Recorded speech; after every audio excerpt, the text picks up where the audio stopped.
அஸ்ஸலாமு அலைக்கும் வரஹ்மத்துல்லாஹி வபரகாத்துஹு. அன்பார்ந்த அனைத்து உறவுகளுக்கும் இனிய மாலை வணக்கம். மேலும் மிக முக்கியமான சில தகவல்களோடு தான் வந்திருக்கேன். வீடியோவை கடைசி வரைக்கும் பாருங்கள். தெரியாத நண்பர்களுக்கும் மறக்காமல் ஷேர் பண்ணுங்கள்.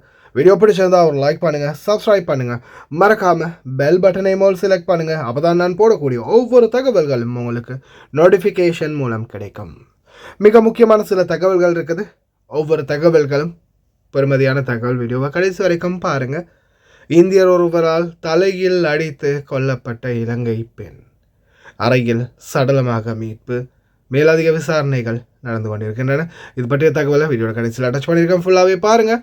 அதே போல் இதோ குறைந்துள்ளது அனைத்து விதிமீறல்களும், மகிழ்ச்சியுடன் உள்துறை அமைச்சகம் தெரிவிப்பு.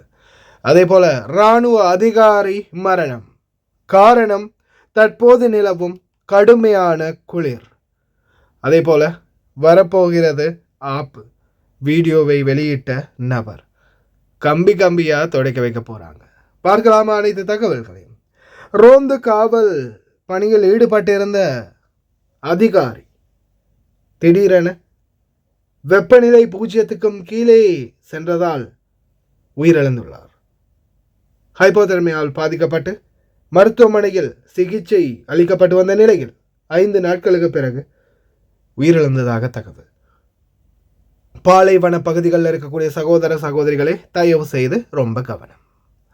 உள்துறை அமைச்சகம் மிகவும் மகிழ்ச்சியான தகவலை வெளியிட்டுள்ளது. அதே போல டைரக்டர் ஆஃப் ஜெனரல் உள்துறை அமைச்சகத்தின் போக்குவரத்து விழிப்புணர்வு துறை இயக்குனர் கர்னல் ஃபஹத் அல் அஸ்லா தேசிய கொண்டாட்டங்களின் போது தண்ணீர் தெளிப்பது குறித்து 30 புகார்கள் மட்டுமே கிடைத்துள்ளது. அதே போல 98% இது குறைந்துள்ளதாகவும் 4000 போக்குவரத்து விதிமீறல்கள் மற்றும் சிறு விபத்துகள் 4 மட்டுமே பதிவாகியுள்ளது என்றும் தெரிவித்துள்ளார்கள். இந்த முறை மிகவும் கடுமையான சட்ட நடவடிக்கைகளில் ஈடுபட்டதால் மட்டுமே இதை கட்டுப்பாட்டுக்குள் கொண்டு வர முடிந்ததாகவும் தெரிவிச்சிருக்கிறாங்க. பாருங்க அதிகாரிகளே, பாருங்க ரோட்டோரமாக நம்ம நாட்டில எல்லாம் குப்பை தொட்டியை அந்த ட்ரம்மை இழுத்துக்கிட்டு ஒரு சவலையும் கையில் வச்சுக்கிட்டு ஊர் சுற்றி திரிகிறாங்க துப்புரவு தொழிலாளர்கள். பாருங்கள் ஒவ்வொரு கம்பியாக துடைக்க வைக்கிறாங்க. சவுதி அரேபியா எப்படி நீட்டாக கண்காணிக்கிறாங்கன்னு பாருங்கள் தொழிலாளர்களை. குவைத்தில் இருக்கக்கூடிய அதிகாரிகளே இன்னமும் துவானியாவில் சாய் குடிச்சிட்டு தூங்காமல் எந்திரிச்சு இந்த மாதிரி வேலை வாங்குங்க அப்படின்னு ஒரு நபர் வீடியோ ஒன்று பதிவிட்டிருக்கிறாரு. வெளியில் வேலை செய்கிறவங்களுக்கு வேலை கொடுக்க போகிறாங்க. منا إلى المباني الحكومية يا شباب. شوف قاعد شوف الضمير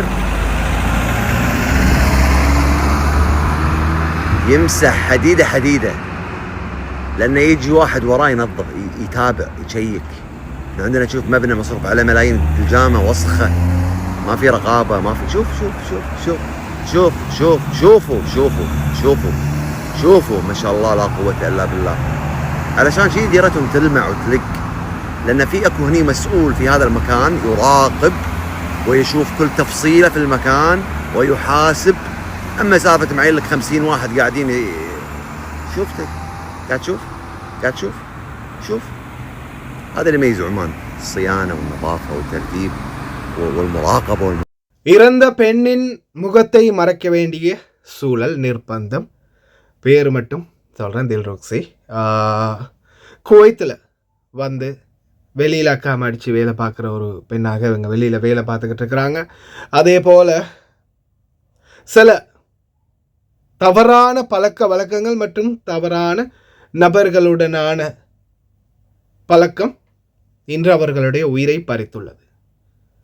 இறந்தவருடைய புறம் பேசவில்லை, ஆனாலும் இன்னும் ஒருவர் இதேபோல் மரணிப்பதற்கு முன் காப்பாற்றப்படலாம் என்ற ஒரு நம்பிக்கையில் இந்த தகவலை உங்களுக்கு எட்டி வைக்கின்றேன். அவங்களுடைய முகத்தை போடாத காரணத்தால்.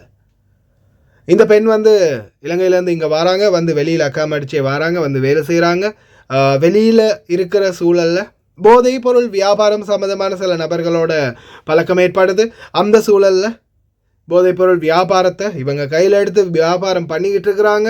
ஒரு இந்திய காதலர் இவங்களுக்கு இருக்கிறாங்க. அதே மாதிரி இவங்க 2 பேரும் சேர்ந்து தான் இந்த வியாபாரத்தை பண்ணிகிட்டு இருக்கிறாங்க.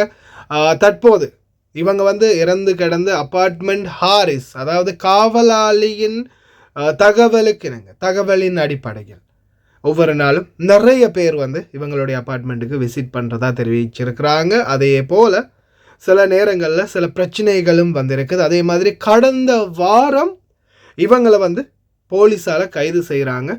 போதைப் பொருள் கையில் வைத்திருந்த குற்றத்துக்காக கைது செய்து அடுத்த 24 மணி நேரத்துக்குள்ளே இவங்க வந்து வெளியே வராங்க. குவைத்தி ஒருவருடைய உதவியால் வெளியே வந்ததாகவும் தகவல் தெரிவிச்சிருக்கிறாங்க. இவங்க அப்பார்ட்மெண்ட்டில் கூட இன்னொரு பெண்ணும் வந்து வசித்து வந்திருக்கிறாங்க. அதுக்கப்புறமா இந்த சம்பவத்துக்கு ஒரு நாளைக்கு முன்னாடியிலேருந்து அவங்கள காணும், அவங்க வந்து தெரியலை எங்கே போயிட்டாங்க அப்படின்ற தகவல் கிடைச்சிருக்குது. இதன் பிறகு இந்திய காதலன் அந்த அறைக்கு வந்திருக்கிறாரு. இவங்க சடலமாகிறதுக்கு ஒரு நாளைக்கு முன்னாடியே அன்றில் இருந்து ஏதோ ஒரு பிரச்சனை ஒன்று ஓடிக்கிட்டு இருந்திருக்குது. தன்னுடைய தாய்க்கு தொலைபேசி அழைப்பு விடுத்த இந்த பெண்மணி சொல்கிறாங்க, கடைசி நேரம் அப்படின்ற மாதிரி எனக்கு தோணுது, குழந்தையை நல்லா பார்த்துக்கோங்க, ஒரு குழந்தையின் தாய், குழந்தையை நல்லா பார்த்துக்கோங்க, நான் வந்து என்னால் முடிஞ்சது அவ்வளவுதான், நான் சொல்லிட்டேன் அப்படின்னு சொல்லி ஃபோனை வச்சுருக்குறாங்க. அதுக்கப்புறம் பார்த்தா பாத்ரூமில் பல தலையில் வந்து ஏதாவது ஒரு கனமான பொருளால் அடித்து தலை பிளந்தா எப்படி இருக்கும், அந்த மாதிரி தலை பிளந்த நிலையில் உயிர் இல்லாமல் சடலமாக கிடந்திருக்கிறாங்க. சம்மந்தப்பட்ட நபரும் அதே பாத்ரூமில் தான் அதே ரூம்லேயே தான் இருந்து பிடிபட்டிருக்கிறார் அப்படின்னு தெரிய வந்திருக்குது. இந்தியரை வந்து விசாரணைக்காக குற்றப்புலனாய்வுத்துறை ரிமாண்டில் வச்சுருக்கிறாங்க. இவங்களுடைய சடலம் மேலதிக விசாரணைகளுக்காக பிரேத பரிசோதனைக்கு மாற்றப்பட்டுள்ளது.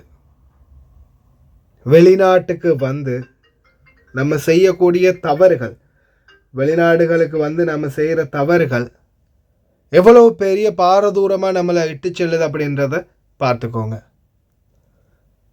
உங்களுடைய குழந்தைகள் முதல் கொண்டு இப்போ சாதாரணமாக இது எங்களால் முடிந்த வரைக்கும் எங்களுடைய மனசாட்சிக்கு இணங்க அவங்களுடைய குழந்தையை கூட அது எதிர்காலம் பாதிக்கும் அப்படின்றதால ஃபோட்டோ போடாமல் எங்களால் முடிந்த அளவுக்கு இந்த தகவலை இன்னொருத்தரும் இதே மாதிரி பாதிக்கப்படாமல் சுட்டி காட்டுறோம். ஆனால் இதே சூழலில் உங்களுடைய ஃபோட்டோவை போட்டு இந்த மாதிரி பண்ணியிருக்காங்க, இந்த மாதிரி தவறு பண்ணியிருக்காங்க, குவைட்டில் இந்த மாதிரி பிஸ்னஸ் பண்ணியிருக்காங்க, இந்த மாதிரி ஆகிருக்குது, இதால் இவங்களை கைது பண்ணி விடுவிச்சு அதுக்கப்புறமா இந்திய காதலர் வந்து இவங்களை அடித்து கொண்டுட்டாங்க அப்படின்ற மாதிரி ஒரு செய்தி பரவும் போது உங்களுடைய ஃபோட்டோவை போட்டு யோசித்து பாருங்கள், உங்களுடைய குடும்ப நிலைமை என்ன, உங்களுடைய குழந்தையினுடைய எதிர்காலம் என்ன.